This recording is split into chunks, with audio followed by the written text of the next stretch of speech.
Hello everyone, हमारे YouTube channel current affairs connect पर आप सबका स्वागत है।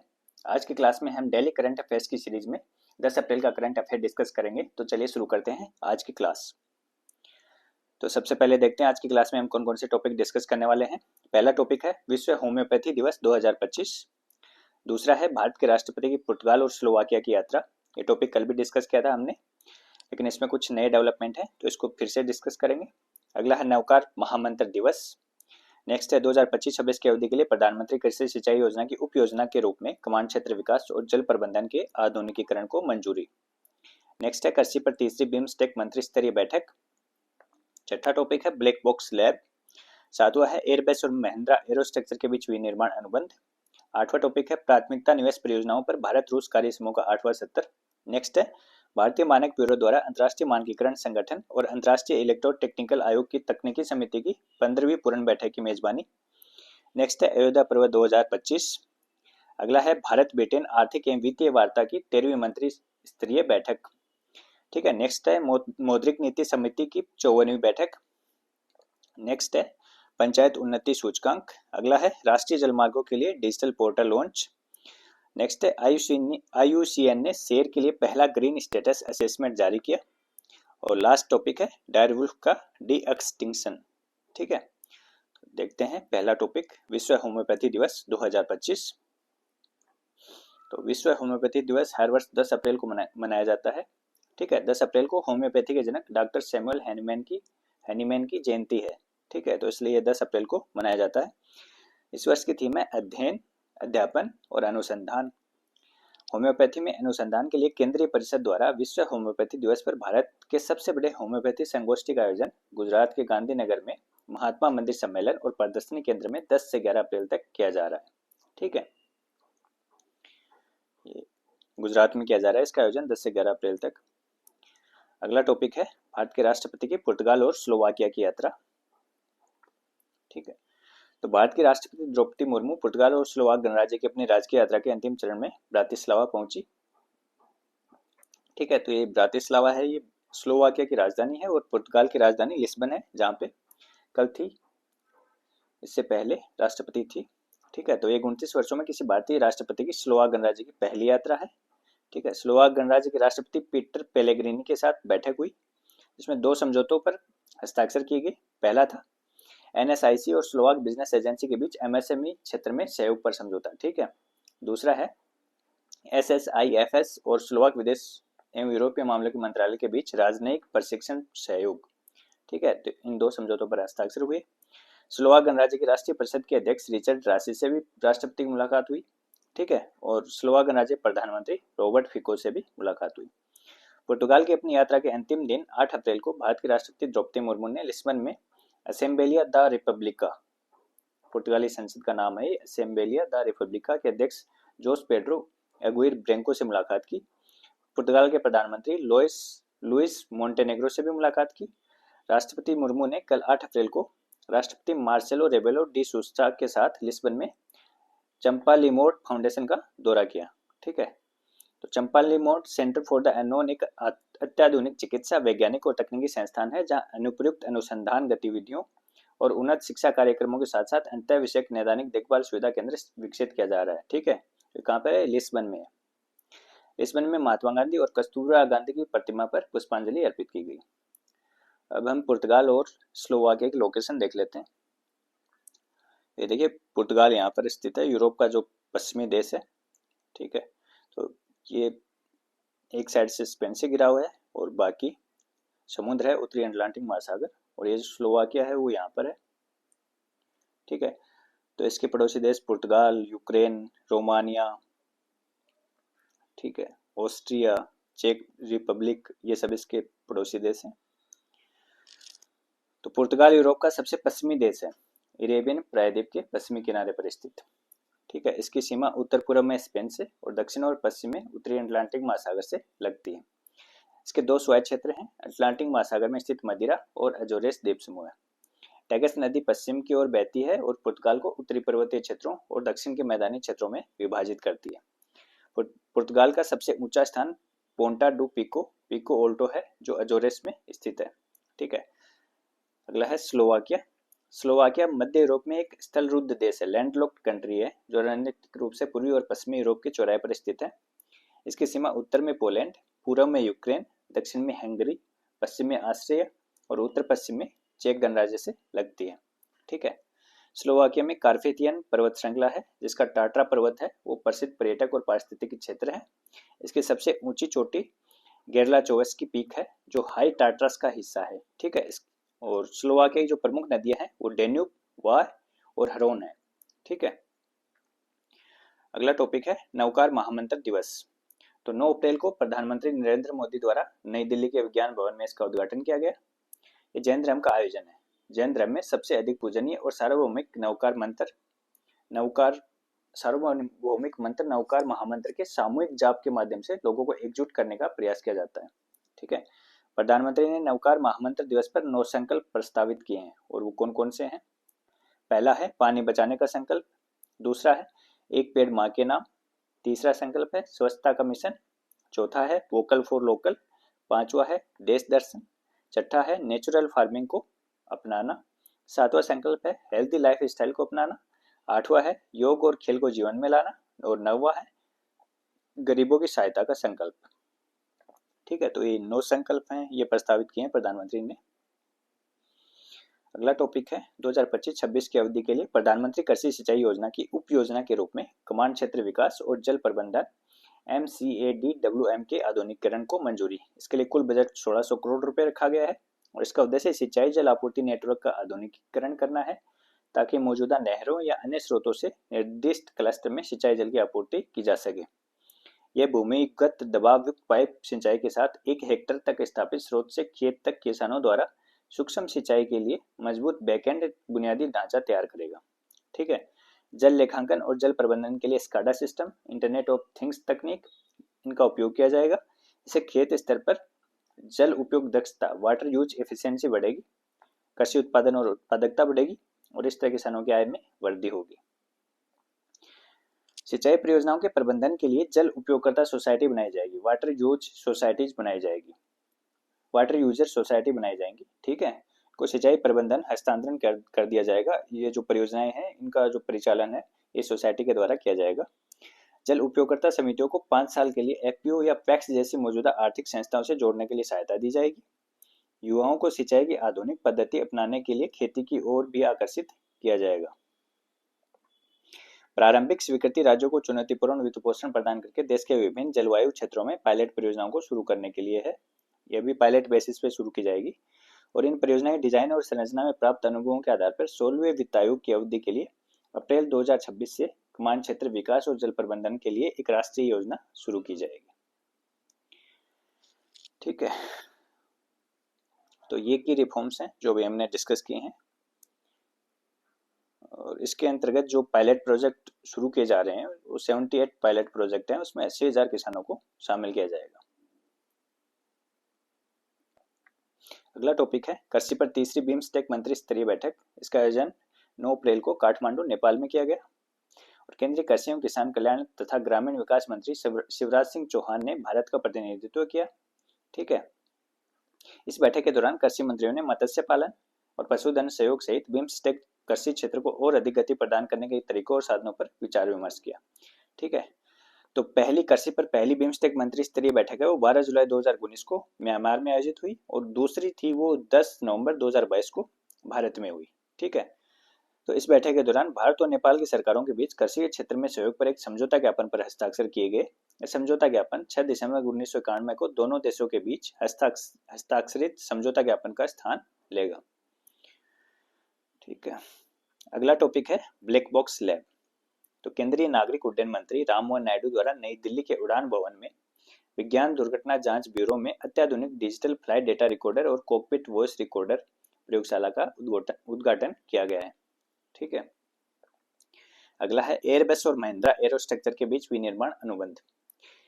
H130 हेलीकॉप्टर फ्यूजलेज निर्माण के लिए ये अनुबंध किया गया है। ये क्या, इसके अंतर्गत क्या किया जाएगा, जो हेलीकॉप्टर की बॉडी है उसका वो पूरा निर्माण यहाँ पे इंडिया में किया जाएगा। तो इसके लिए एयरबस और महिंद्रा एरोस्ट्रक्चर के बीच समझौता हुआ है। ठीक है। अगला टॉपिक है प्राथमिकता निवेश परियोजनाओं पर भारत रूस कार्य समूह का 8वां सत्र। तो ये नई दिल्ली में आयोजित हुआ। ठीक है। तो इस सत्र के 8वें सत्र के अवसर पर invest India, Indian chamber of commerce और रूसी संघ के आर्थिक विकास मंत्रालय के सहयोग से भारत रूस निवेश फोरम का दूसरा संस्करण भी आयोजित किया गया। ठीक है। अगला टॉपिक है भारतीय मानक ब्यूरो द्वारा अंतर्राष्ट्रीय मानकीकरण संगठन और अंतर्राष्ट्रीय इलेक्ट्रोटेक्निकल आयोग की तकनीकी समितियों की 15वीं पूर्ण बैठक की मेजबानी। तो इसका आयोजन नई दिल्ली में हुआ 31 मार्च से 4 अप्रैल तक नई दिल्ली में इसका आयोजन हुआ है और इसका उद्घाटन है वो भारत सरकार के उपभोक्ता मामले विभाग के सचिव निधि खरे द्वारा किया गया। कृत्रिम आर्टिफिशियल इंटेलिजेंस पे आयोजित हुई थी। ठीक है। अगला टॉपिक है अयोध्या पर्व 2025। तो इसका आयोजन 11 से 13 अप्रैल तक इंदिरा गांधी राष्ट्रीय कला केंद्र जनपद नई दिल्ली में आयोजित हुआ। ठीक है। इंदिरा गांधी राष्ट्रीय कला केंद्र और श्री अयोध्या न्यास की ये पहल है। अगला टॉपिक है भारत ब्रिटेन आर्थिक और वित्तीय वार्ता की 13वीं मंत्री स्तरीय बैठक। 9 अप्रैल को लंदन में आयोजित की गई। केंद्रीय वित्त एवं कॉरपोरेट मामलों की मंत्री निर्मला सीतारमण के नेतृत्व में भारतीय प्रतिनिधिमंडल ने चांसलर ऑफ एक्सचेकर रेचल रिव्स के नेतृत्व में ब्रिटेन के प्रतिनिधिमंडल के साथ उच्च स्तरीय वार्ता की। अगला टॉपिक है मौद्रिक नीति समिति की 54वीं बैठक। तो इसके अंतर्गत जो डिसीजन लिए गए हैं अपन उसको डिस्कस करेंगे हम लोग। तो मौद्रिक नीति समिति ने सर्वसम्मति से रेपो रेट में 25 आधार अंकों की कटौती करने का फैसला किया है। ठीक है। तो अब रेपो रेट कितनी हो गई है? 6% हो गई है। और रेपो रेट होती क्या है? तो रेपो रेट वह दर है जिस पर भारतीय रिजर्व बैंक वाणिज्यिक बैंकों को ऋण देता है। ठीक है। और अब तरलता समायोजन सुविधा के अंतर्गत स्थायी जमा सुविधा की दर को 5.75% पर समायोजित किया गया है। और ये स्थायी जमा सुविधा होती क्या है? एसडीएफ बैंकों को बिना किसी कोलेटरल के आरबीआई के पास अतिरिक्त धनराशि जमा करने की अनुमति देता है। अगला है मार्जिनल स्टैंडिंग फैसिलिटी दर और बैंक दर दोनों को संशोधित कर 6.25% कर दिया गया है। एमएसएफ का मतलब है मार्जिनल स्टैंडिंग फैसिलिटी। आरबीआई द्वारा बनाया गया एक प्रावधान है जो अनुसूचित वाणिज्यिक बैंकों को रातों रात तरलता प्राप्त करने में सक्षम बनाता है यदि अंतर बैंक नीति पूरी तरह से समाप्त हो जाती है। ठीक है। ये एक आपातकालीन सुविधा है जो बैंकों को रेपो रेट से अधिक दर पर उधार लेने की अनुमति देती है। ये दर समायोजन आरबीआई के उपभोक्ता मूल्य सूचकांक मुद्रास्फीति लक्ष्य से 4% को ±2% के लचीले बैंड के भीतर प्राप्त करने के उद्देश्य के अनुरूप है। साथ ही आर्थिक विकास को भी समर्थन प्रदान करते हैं। तो मौद्रिक नीति समिति ने जो जीडीपी ग्रोथ रेट है उसका जो प्रोजेक्शन है उस 6.5% किया, 6.5% किया और सीपीआई इन्फ्लेशन है वो 4% उसका अनुमान लगाया है। अगला टॉपिक है पंचायत उन्नति सूचकांक। तो भारत सरकार के पंचायती राज मंत्रालय द्वारा पहली बार जारी किया गया है वित्त वर्ष 2022-23 के आधार पर और देश भर में 2,50,000 से अधिक ग्राम पंचायतों की प्रगति को मापने का एक परिवर्तनकारी उपकरण है। इसका उद्देश्य स्थानीय सतत विकास लक्ष्य हासिल करने में जमीनी स्तर की संस्थाओं द्वारा की गई प्रगति का आंकलन और मापन करना है जिससे एसडीजी 2030 की प्राप्ति में योगदान प्राप्त हो सके। ठीक है। तो स्थानीयकृत एसडीजी के 9 विषयों में पंचायतों का प्रदर्शन दर्शाता है। स्थानीयकृत एसडीजी हैं वो 9 विषयों में पंचायतों के प्रदर्शन को दर्शाता है। ये कौन कौन से हैं? पहला है गरीबी मुक्त और बेहतर आजीविका, दूसरा है स्वस्थ पंचायत, तीसरा है बाल अनुकूल पंचायत, चौथा है जल पर्याप्त पंचायत, पांचवा है स्वच्छ और हरित पंचायत, छठा है आत्मनिर्भर बुनियादी ढांचे वाली पंचायत, सातवां है सामाजिक रूप से न्यायसंगत और सामाजिक रूप से सुरक्षित पंचायत, आठवां है सुशासन युक्त पंचायत और नौवां है महिला अनुकूल पंचायत। पंचायत उन्नति सूचकांक एक समग्र सूचकांक है और इसे 435 स्थानीय संकेतकों जिसमें 331 अनिवार्य और 104 वैकल्पिक हैं के आधार पर संकलित किया गया है। इसमें सांख्यिकी और कार्यक्रम कार्यान्वयन मंत्रालय के राष्ट्रीय संकेतक फ्रेमवर्क के साथ संरेखित एलएसडीजी सतत विकास लक्ष्यों का स्थानीयकरण के 9 विषयों में 566 डेटा अंक भी शामिल है। इन ग्राम पंचायतों को प्रदर्शन की विभिन्न श्रेणियों में रखा गया है। पहली कैटेगरी है अचीवर की 90 प्लस जिसका स्कोर है, दूसरी है फ्रंट रनर 75 से 90 के बीच, 75 से 90 के बीच, तीसरी है परफॉर्मर 60 से 70 के बीच, चौथी है एस्पिरेंट 40 से 60 के बीच, और लास्ट है बिगनर्स 40 से नीचे। तो 2,55,699 ग्राम पंचायतों में से इसमें 2,16,285 ग्राम पंचायतों ने अपना डेटा प्रस्तुत किया है, तो उन्हीं को रैंकिंग दी गई है। इनमें से 699 0.3% पंचायतें वो है फ्रंट रनर कैटेगरी में, ठीक है, और 77,298 35.8% है वो परफॉर्मर में है, और 1,32,392 61.2% है वो एस्पिरेंट में है, और 5,896 2.7% ग्राम पंचायतें हैं वो बिगनर्स में शामिल है, ठीक है। कोई भी ग्राम पंचायत अचीवर्स में शामिल नहीं है, ठीक है। और अब तक इसकी अंतर्राज्यीय तुलना नहीं की गई है, केवल राज्यों के अंतर पंचायतों को रैंकिंग दी गई है। गुजरात 346 ग्राम पंचायतों के साथ अग्रणी है, उसके बाद में 270 ग्राम पंचायतों के साथ तेलंगाना दूसरे स्थान पर है, ठीक है। तो ये गुजरात और जो तेलंगाना की रैंकिंग है ये फ्रंट रनर में है। फ्रंट रनर में पहले और दूसरे स्थान पर है। उसके बाद में परफॉर्मर में गुजरात, महाराष्ट्र, तेलंगाना के साथ मध्य प्रदेश और उत्तर प्रदेश शामिल हैं, जबकि एस्पिरेंट में बिहार, छत्तीसगढ़, आंध्र प्रदेश शामिल हैं। अब ये अलग अलग जो राज्य हैं उनकी पंचायतों की जो पोजीशन है वो दी गई है अलग अलग ग्रेड के हिसाब से।